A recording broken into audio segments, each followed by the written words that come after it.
name is Derya. I have been working as the General Manager of OSTIM Teknopark since 2015. OSTIM Teknopark began to operate in 2018. So I was heavily involved in the establishment process of OSTIM Teknopark, and our Teknopark is in OSTIM, which is one of the biggest organized industrial regions in Turkey.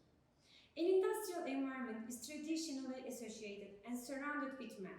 However, in this matter, OSTIM places a great importance on gender equality, and we can see lots of women in charge in OSTIM management, such as OSTIM Foundations Manager, 3 out of 7 cluster coordinators.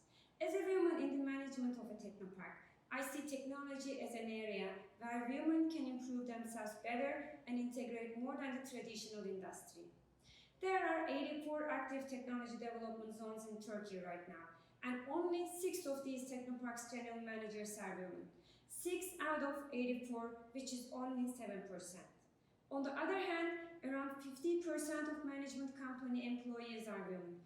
This means that the women are mostly managed by men. The total number of women working in OSTIM Teknopark companies is 180, and the number of men is 394. This indicates that women constitute 22% of the total workforce. Out of all 144 co-founders, only 20 of them are women. In other words, in OSTIM Teknopark firms, only 14% of co-founders are women. These numbers are not enough, not high as we would like them to be. The thing is, when it comes to the executive positions, people expect you to keep up with a very busy scheduling, and they don't want motherhood or all the works traditionally associated with women not to be an obstacle. I see this as the main reason why women are locked out of top positions. However, today, especially with the cultural shift that occurred after COVID-19, the understanding of efficiency has changed a lot. In fact, it turned out that the length of working hours has nothing to do with the quality and efficiency. What I mean is this: motherhood or being a woman should not be an excuse to keep women away from professional life, and more jobs, opportunities and resources have to be created for women.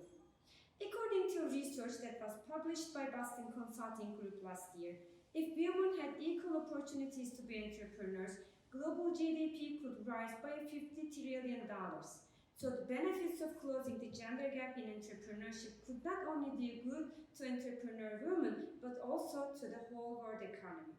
And especially now, during this global health crisis, the issue of gender gap has a greater importance than ever. During the mid-March, the Ministry and Industry of Technology has given permission for Teknopark company employees to work from their homes due to COVID-19 outbreak. Staying with their children at homes turned into a double, maybe even triple shifts for working moms. But still, women have successfully completed the work they were assigned, even when they stayed at home. This is the beauty of becoming a part of digital economy. One of our women entrepreneurs, who is running a software development company, shared her thoughts with us, and she mentioned, "If I took at the pandemic from a businesswoman perspective, I am very lucky, unlike many other professional groups. The fact that I don't need a physical environment to work, being able to work wherever I could sit in front of my computer does not prevent me from working while staying at home. But as a woman and a mother, my daily workload has increased because I also have to homeschool my children. As a company established with limited resources and opportunities, I'm aware that the first years I devote to improve myself will be a little longer. In order to survive in this process, instead of sitting my hands tied, I analyze my costs and expenses, try to explore new opportunities in this changing world, and review my current business plans." To sum up, for months we have been living in this situation we have never experienced and didn't take any precautions. But in the end, at least we are healthy and our loved ones are alive. I can see that the better days are on the horizon for all women. As long as we breathe, there is hope, and I mean it.